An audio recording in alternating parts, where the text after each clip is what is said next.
Queridos, então nós vamos passar aqui a 8ª parte do nosso estudo, nosso encontro. Nossa TMC é uma terapia cognitiva cristã, tem o objetivo de questionar crenças falsas que muitas vezes nós continuamos nutrindo, mesmo depois de convertidos, questionar, substituir essas crenças por crenças verdadeiras. E nesse módulo especificamente nós estamos tratando de crenças sobre as pessoas, crenças que nós temos a respeito das pessoas, e dentre essas crenças nós mencionamos algumas. A primeira crença, eu sou bom, o outro é ruim. Esta é uma crença que nós já questionamos e já desafiamos a sua validade, é uma crença falsa. Eu sou bom, o outro é ruim. Outra crença é que as diferenças que nós temos são um problema.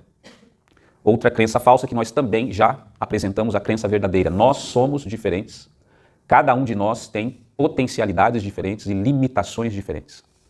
E essa crença, ela é questionada, que as diferenças eventualmente que nós temos, todos deveriam ser como eu sou. É uma crença falsa, é questionada em primeiro lugar pelos textos que nós lemos ao longo desses 8 encontros. Principalmente esses textos de Paulo. O texto de Paulo que nós lemos aqui falando do corpo. E o que está implícito nesse texto de Paulo é que as partes do corpo são diferentes. Cada uma tem uma operação, tem uma função específica. E cada uma, consequentemente, tem uma limitação porque não faz o que a outra parte faz. E nós vimos isso não só em Efésios capítulo 4, mas Romanos capítulo 12, mas 1 Coríntios capítulo 12, que Paulo volta sempre a essa mesma metáfora do corpo. Mas isso, do ponto de vista cognitivo que nós estamos trabalhando aqui, não muda a crença que nós temos. Saber o que Paulo disse não muda, não desfaz as conexões neurais que nós já construímos ao longo da vida, criando uma crença que nos leva a viver como se eu fosse melhor do que o outro, como se os outros deveriam ser como eu, como se eu não precisasse dos outros. Por isso, o que nós fizemos ao longo desse tempo, ao longo desses 8 encontros, praticamente, que nós tivemos 7, 8 com hoje, foi usar a sabedoria horizontal, usar o conhecimento empírico, usar o conhecimento da experiência para desenvolver esse tema das diferenças humanas, das diferenças de personalidades humanas, usando principalmente o modelo do Jung das 16 personalidades humanas. E hoje, especificamente, eu tenho a expectativa de que essa crença, efetivamente, que as diferenças são um problema, que os outros deveriam ser como eu, hoje, especificamente, essa crença será destruída. Essa crença vai ser desfeita seus circuitos neurais e vai se transformar numa realidade. E a partir do momento que ela se transformar nessa realidade, como eu disse, você não vai olhar mais para as pessoas da mesma forma. Então, hoje nós vamos fazer o teste completo, em primeiro lugar, para determinar o seu tipo específico de personalidade. Para avaliar qual é o seu dom, exatamente o seu dom natural, conforme aqui a linguagem bíblica de Paulo, que nós podemos chamar também de habilidade natural que você tem, que você veio de fábrica. Mas quando soubermos a habilidade, cada um de nós aqui soubermos a nossa habilidade natural, nós vamos saber também a nossa limitação. E o que nós precisamos encontrar nos outros para completar a nossa limitação. Então nós vamos fazer isso hoje. E uma coisa importante para nós termos em mente. Se você entender hoje perfeitamente, o teste funcionar para você, nem sempre funciona de primeira, você pode ter certeza que isso será um divisor de águas na sua vida. Você saber exatamente, como diz o texto aqui, ele subiu ao alto e deu dons aos homens. Você saber o dom que você recebeu. Você saber a habilidade natural que a providência colocou em você, direciona você para o seu propósito nesta vida. Por isso, é um divisor de águas. É um antes e depois. É transformador. Tira pesos de sobre você e coloca direção na sua vida. Então, vamos começar hoje fazendo o teste completo. Esqueça, em primeiro lugar, todos os outros testes que nós fizemos antes, era só familiarização.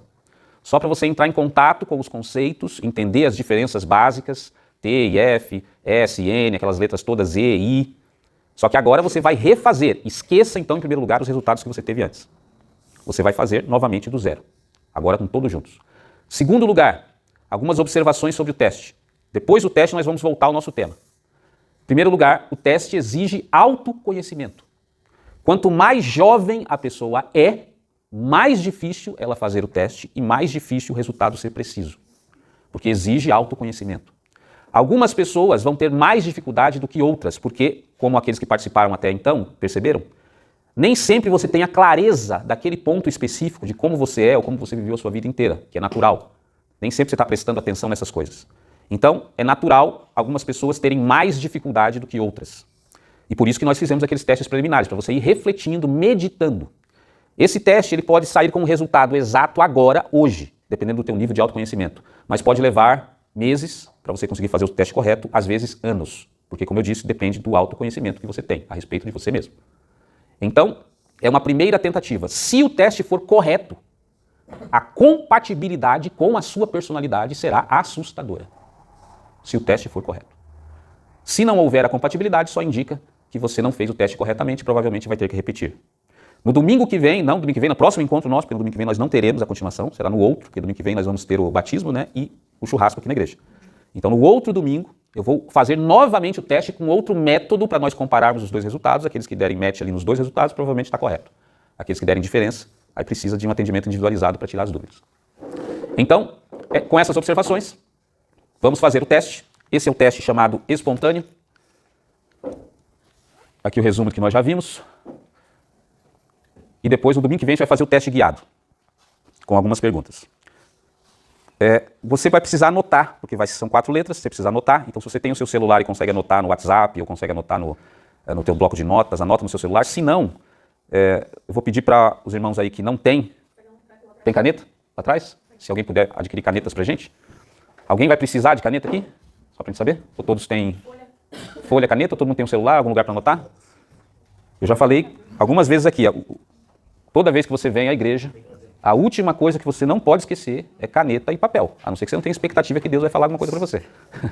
Então você sempre traz caneta e papel. Então se alguém precisa, a irmã Nadira ali precisa da caneta, o irmão Botim já pegou. Mais alguém? Ok, então acho que todos temos caneta ou celular aí para anotar. Então o teste vai funcionar assim. Eu vou apresentar ali um par de nuvens de palavras e você simplesmente vai escolher qual nuvem de palavras tem mais a ver com você. Só isso. O da direita ou da esquerda. E daí eu digo a letra que você vai colocar aí no seu papel. Tá? Esse é o teste, basicamente. Vamos fazer isso 4 vezes, 4 letras, e aí você tem o seu teste realizado. Então a primeira nuvem aqui, a sua fonte de energia. Vamos avaliar a sua fonte de energia, se é interna ou externa. Então, olhe ali as 2 nuvens de palavras e escolha a que tem mais a ver com você. Se você não enxergar direito, me avisa, porque daí eu vou ler. Então tá feito. A gente vai agora verificar a habilidade e a limitação. O Ismael achou certinho ali? Certo. Tá. O Motim pegou ali já, a 4. Então vamos lá. Habilidades e limitações.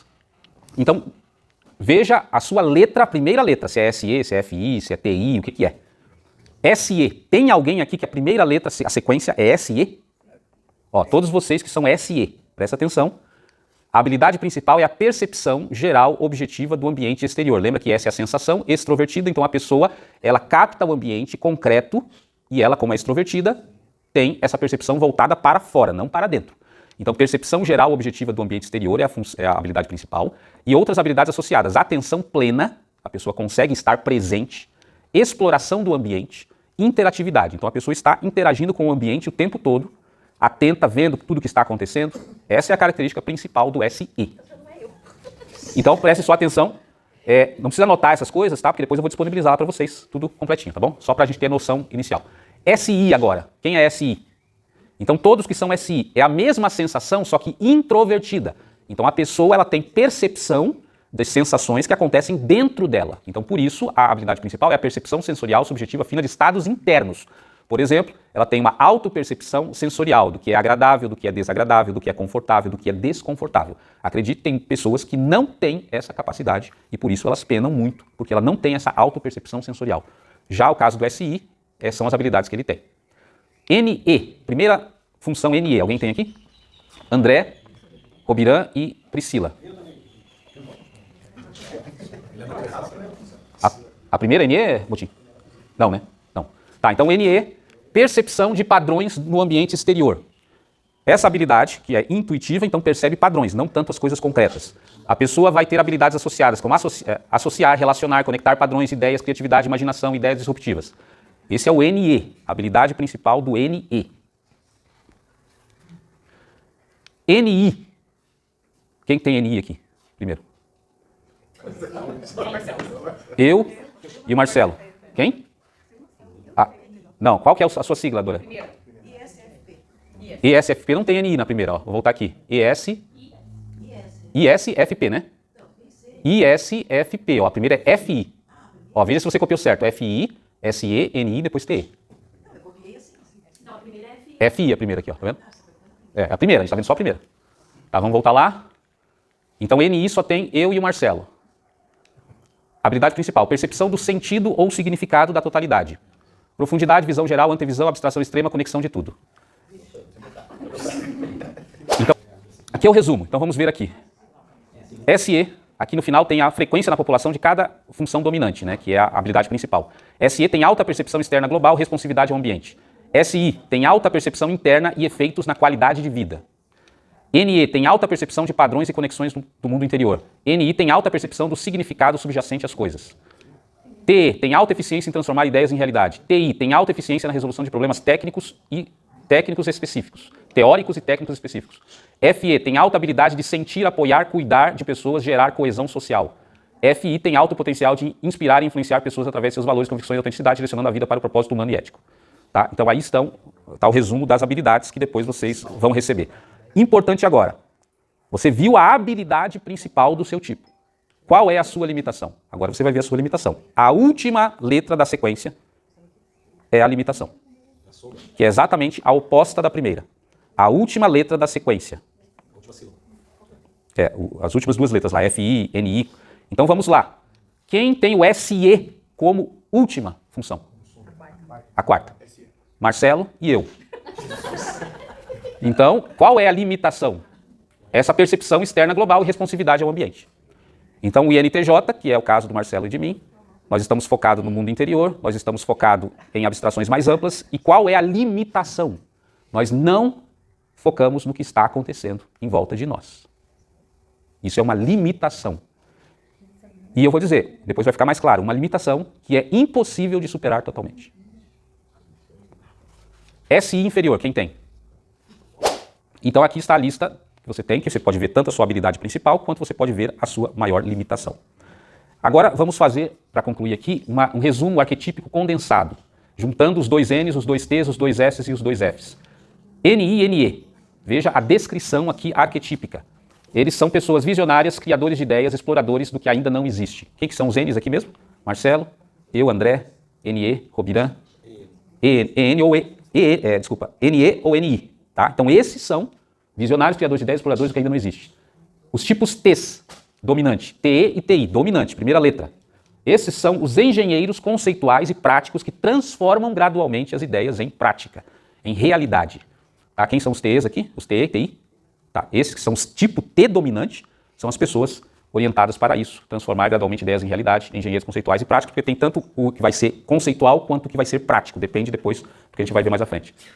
Tipos S são supervisores de qualidade que testam, aperfeiçoam e mantêm o que é bom e o que funciona. Então os tipos SI e SE são os supervisores de qualidade, eles vão testar o que foi construído, vão ver se é bom, vão ver se funciona. Se não funcionar, eles vão dar o pitaco deles para deixar melhor. E eles vão conservar aquilo que funciona. Tá? Seus tipos S. E aí fica claro porque que eles são a maioria da população. Porque é um monte de fiscal para todo lado, né? Vendo se tá bom, se tá ruim, para ficar melhor ainda. E os tipos F, Raquel, quem é os tipos F dominante? Aqui, FE, Priscila, Motim, FI ou FE? Os tipos dominantes, lá em cima, a primeira letra, né? Então esses são a consciência moral e ética da sociedade que lembram o propósito para o qual tudo é feito. É aquela pessoa que está no ouvido das outras, todas as outras falando, lembrando qual é a finalidade, para que tudo isso existe, qual é o foco, que são as pessoas. Qual é o objetivo? Então, se a gente for transformar em termos arquétipos aqui, ó, os primeiros são os criadores, os segundos são os construtores, o terceiro são os operadores e os quartos são os humanizadores. Tá? Juntando, fazendo essa condensação. Fazendo uma analogia, os criadores, tipo N, abrem novos caminhos. Os construtores, tipo T, constroem as estradas, fazendo analogia. Os tipo S, que são os operadores, testam, aperfeiçoam, mantêm o que funciona. Então, se você imaginar, a estrada foi construída, mas daí vem os S para fazer o jardim, para construir as casas, para organizar todos os detalhes. E os tipos F são os que dão a direção ética e humana para tudo isso que é construído na humanidade. Então, veja como funciona aqui. Os N criam as ideias, essas ideias são transformadas pelos T's em realidade, e depois passa para os S's que testam, aperfeiçoam e mantêm, e depois volta para o N que cria novas ideias, e assim o ciclo continua eternamente. Tá faltando um ali, eu sei, mas calma. E agora veja o seguinte, se você não tiver o N no mundo, você não tem ideias novas. Você não tem ideias novas. Se você tem o N, mas não tem o T, você só tem as ideias, mas não tem realidade. Essas ideias não se transformam em realidade. Se você tem o N e o T, mas não tem o S, essa realidade bruta que é construída não é refinada, não é conservada, não é selecionada para que se torne bom, agradável para o ser humano. E se você não tem o F é que vai manter coeso todos os outros, porque se você não tiver, eles não vão trabalhar em conjunto. Eles vão lutar um contra o outro e vão tentar se sobrepor um ao outro e eles vão tender a se separar e não vai acontecer nada do mesmo jeito, porque não tem o foco ético e humano. O que isso nos ensina?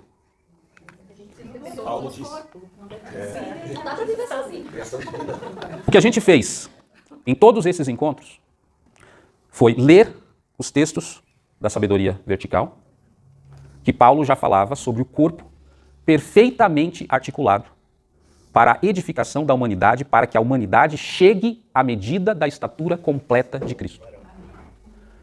Só que nós pegamos a sabedoria vertical, que é os conhecimentos da experiência, através dos modelos psicológicos, para estudar os seres humanos, e nós chegamos em que conclusão? Que cada tipo de pessoa tem uma determinada cognição que juntos formam uma arquitetura cognitiva para que o mundo seja construído. E se você tirar um deles, os outros não se sustentam. Então o que a gente fez aqui basicamente foi encontrar o ponto de encontro aqui entre a sabedoria vertical e a sabedoria horizontal. Os dois levam ao mesmo ponto.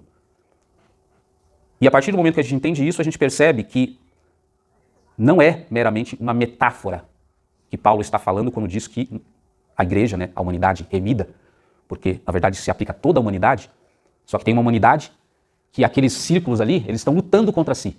Eles existem.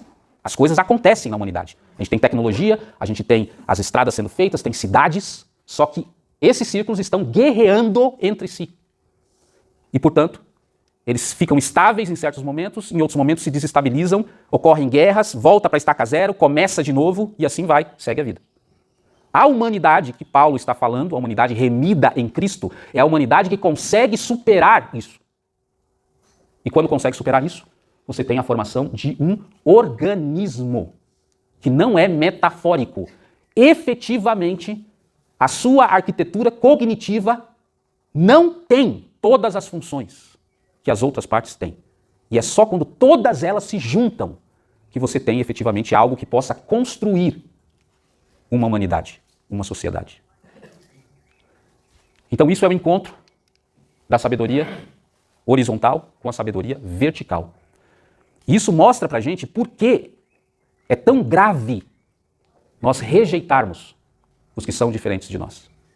Por que é tão grave atentar contra os que são diferentes de nós? Porque quando nós fazemos isso, nós estamos atentando contra o nosso próprio corpo. Porque nós somos, literalmente, não é metaforicamente, um corpo social. Deus nos criou dessa forma. E, portanto, quando nós rejeitamos, atacamos, nós estamos destruindo o corpo de Cristo. E quando nós entendemos isso aqui, nós começamos a entender que realmente você precisa do outro para se completar, para alcançar a plenitude, cada um de nós. E você começa a olhar para as pessoas e começa a vê-las de forma diferente, porque você percebe que ela tem exatamente o que você não tem. E que se ela desaparecer, ou se todos os tipos iguais a ela desaparecerem, você não sobrevive. E não sobrevive mesmo. Então, próximo domingo, nós vamos aprofundar nesse corpo. E aí sim nós vamos entrar no superpoder. Porque a gente nem falou do superpoder ainda, porque o superpoder é a combinação da primeira com a segunda. Combinou a primeira com a segunda, aí você vai saber o seu superpoder. Quer dizer, o seu super dom para você edificar esse corpo que nós vimos hoje na prática. Então que Deus abençoe a todos nós, coloque de pé. Vamos orar, agradecer a Deus. Em seguida, temos as atividades administrativas.